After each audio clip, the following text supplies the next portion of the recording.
Welcome students. Myself Dr. M. Ambika, Associate Professor from Department of Oral Pathology in Vinayaka Mission Sankaracharya Dental College. Today we will be seeing about structure of enamel. By the end of this session, you will be learning about the structures of enamel and its physical and chemical properties. We can move into the session today. These are the contents of the presentation. Enamel is the hardest biological tissue present inside the oral cavity and it forms the outermost covering of the crown. It is a epithelial derived hard tissue formed by ameloblast which cannot be reformed itself. It is non-vital and it is acellular and it is also avascular in nature. Its physical properties includes it has a translucent tissue, that means light can pass through enamel. And the color of the enamel may vary from yellowish white to greyish white in color. The thickness of the enamel may vary. The average thickness of the enamel is around 2 to 3 mm and its maximum in the cuspal region and its minimum as it goes to the cemento-enamel junction, that is around 100 micrometer. The hardness of the enamel is about 296 Knoop's hardness number and it is brittle in nature. The specific gravity of the enamel is 2.8 and it is semi-permeable in nature, allowing selective movement of ions from the oral cavity to the enamel. And the density varies from 2.8 to 3.0 gram per square per centimeter. Chemical properties of enamel. It composed of inorganic and organic content. Inorganic content is around 96% and the organic and water content is around 4%. Inorganic content is mainly composed of crystalline calcium phosphate, mainly in the form of hydroxyapatite crystals, and the formula is Ca10PO4 6OH twice. And the inorganic content mainly composed of amelogenins, enamelins and water. Amelogenins constitute around 90% of the inorganic content and it's a low molecular weight protein and it is rich in proline, histidine, glutamine and leucine. Whereas non-amelogenin, it occupies 10% of organic content and it is high molecular weight protein and it also has ameloblastin, tuftilin, enamelin and it is rich in glycine, aspartic acid and the enamel. The structures of the enamel will be seeing about enamel rods, incremental lines, Hunter-Schreger bands, gnarled enamel, enamel tufts, enamel lamellae, dentino-enamel junction, enamel spindles and surface structures of enamel. First is enamel rods. So enamel rods are the basic structural units of enamel and it consists of rods, rod sheath and interrod enamel. And there are around 5 million to 12 million enamel rods in a teeth, that is in mandibular lateral it is around 5 million and maxillary first molar, which is the largest tooth in the oral cavity, in there it is constitute around 12 million rods are seen. It exhibits a tortuous course from the DEJ to the surface, it exhibits a tortuous course. And the diameter of the enamel rod is around 4 micrometer and the ratio from DEJ to the outer surface it ranges about 1:2. Breadth is around, the breadth of the enamel rod is around 5 micrometer and length is around, each rod is around 2.5 mm. So under submicroscopic structure it resembles fish scale appearance. Occasionally we can see hexagonal appearance also can be seen or round or oval shape can be appreciated and most commonly keyhole pattern. Each exhibits a keyhole pattern can also be appreciated in the submicroscopic view. Recently it has been said arcade outline can be seen near DEJ and keyhole outline can be seen at the enamel surface. The significance of these enamel rods is that because of its interwoven network of rods, teeth can resist masticatory forces up to 20 to 30 pounds per tooth. So the direction of the enamel rods, it is almost vertical in the cuspal tips and as it moves towards the CEJ, it is oblique in nature. So it is oblique in nature, whereas in permanent teeth, it faces towards the apex and its primary teeth, it faces towards the cuspal area. So this is about the direction of the enamel rods. Coming to rod sheath. Rod sheath are thin peripheral layer which is present outside each rod, and they are darker than the rod, and relatively it is composed of less calcified and more organic matter when compared to the rod, and it is acid resistant. This property is mainly used for restorative purposes. Hydroxyapatite crystals. These hydroxyapatite crystals are arranged approximately parallel to the long axis of the rods, and the length is around 0.05 to 1 micrometer and width is 90 micrometer, and it is almost pyramidal shape in the cross section. Next, moving on to incremental lines, that is tria of Retzius, cross striations, and also we will be seeing about neonatal lines. So incremental lines of Retzius appears as a brownish bands in ground section of enamel. It represents incremental deposition of the enamel, that is successive apposition of layers of enamel, and it represents weakly rhythm. And in transverse section they usually appear as concentric circles. It has been said that they may be due to periodic bending of enamel rods, and there may be due to variation in basic organic structure or any physiological calcification rhythm can lead to its appearance. The significance of appearance of these incremental lines is the incremental lines tend to broaden when there is metabolic disturbances at the time of enamel matrix formation. In longitudinal section, we can see that the incremental lines surrounds the tip of the dentin, and in transverse section we can see that it exhibits a oblique fashion. It runs in an oblique fashion. This is about incremental lines. Moving on to cross striations.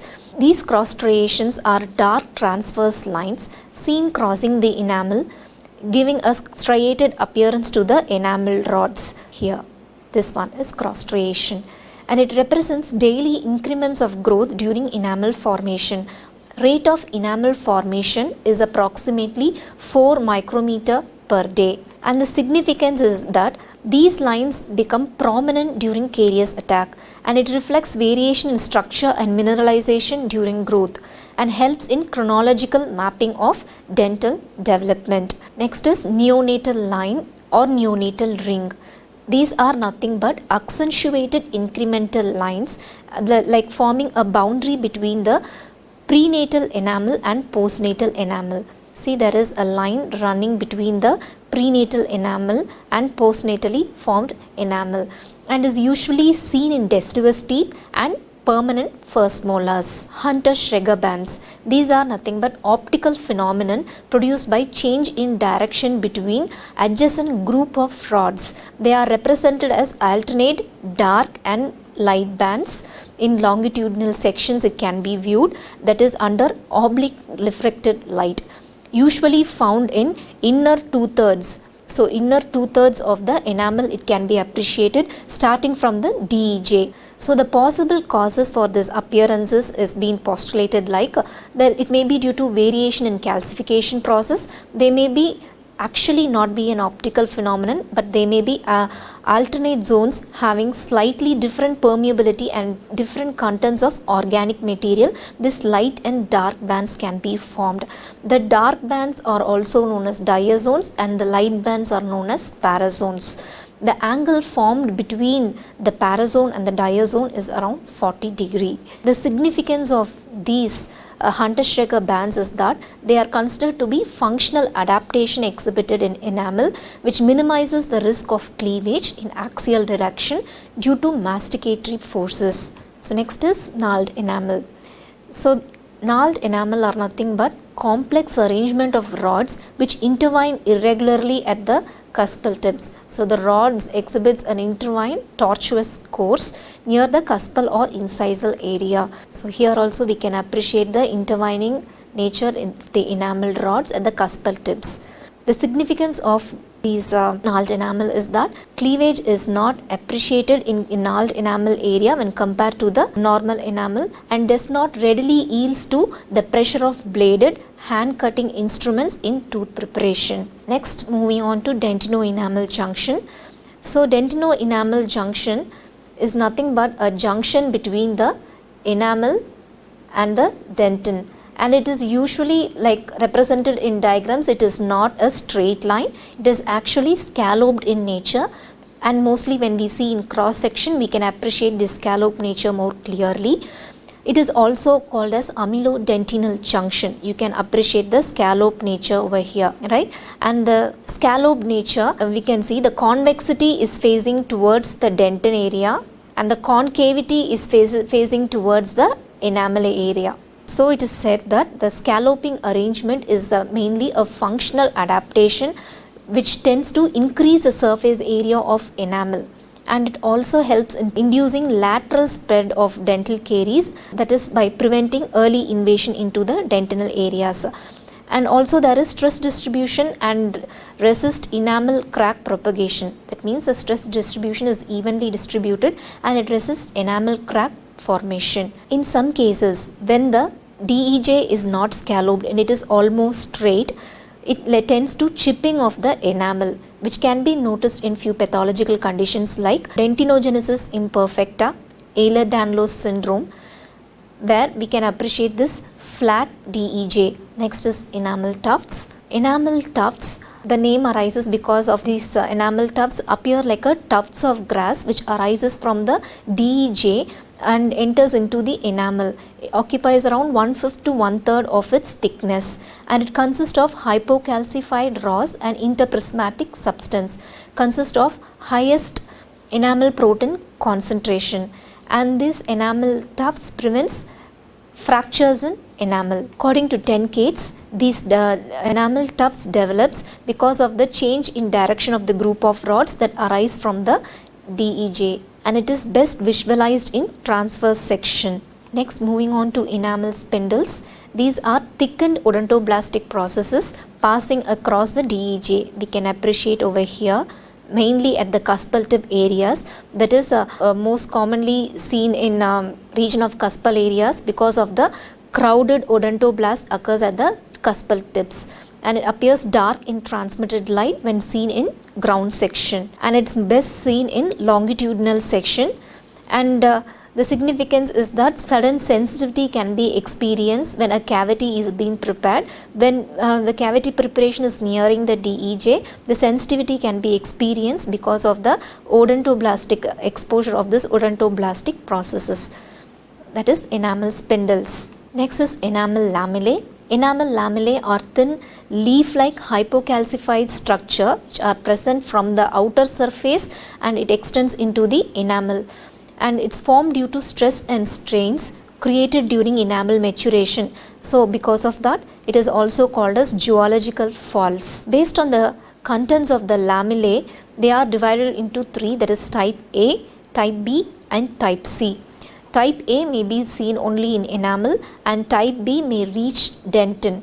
Also type C, it may reach dentin, and the contents of each type includes, that is type A composed of poorly calcified rod segments and type B composed of degenerated cells and type C organic matter from saliva. If during development, if connective tissue invades the lamellae, cementum may be formed, and it is best visualized in transverse section. Lamellae are considered to be site of weakness for caries initiation. Next is surface structures of enamel, which includes structureless layer of enamel, cracks, rod ends, pericymata and imbrication lines of pickerel. So first we'll see about structureless area of enamel, or it is also known as rodless enamel. It is relatively 30 micrometer in thickness, and why it is said to be as rodless enamel is because no prisms can be appreciated. As we can see here, there is no prisms or enamel rods can be appreciated in this zone of enamel, and is seen in 70% of permanent and in almost all deciduous teeth, and is common in cervical areas and is least at cuspal tips. Cracks. They are narrow fissures like structures seen in almost all surfaces. Outer edges of the enamel lamellae, they are considered to be the outer edges of enamel lamellae, disappears on decalcification. It originates at right angles from the DEJ. Pericymata or imbrication lines of pickerel. So these are wave-like transverse structures. As we can see here, these are wave-like transverse structures present on the surface of the enamel, and it is 30 per mm near CEJ and 10 per mm in cuspal or incisal area, and is absent in occlusal part of primary teeth and present in postnatal cervical areas. And these pericymata or imbrication lines are considered to be the external manifestation of the incremental lines. Like here, these are the incremental lines, and their external manifestation over here are considered to be the imbrication lines. Next is enamel rod ends. The rod ends in the surface appears as a depression or circular depression can be noticed. It is shallowest in cervical regions and deepest in incisal or occlusal surface. And the significance is that it contributes to adherence of block materials with result in caries attack. So this is about the structure of enamel. So among the structures of enamel, hypocalcified areas of enamels are rod sheath, incremental lines of red CS, enamel lamellae, enamel tufts, enamel cracks, enamel spindles and neonatal lines. So hope you have understood about the structure of enamel, its physical and chemical properties. Thank you for watching my session. Thank you.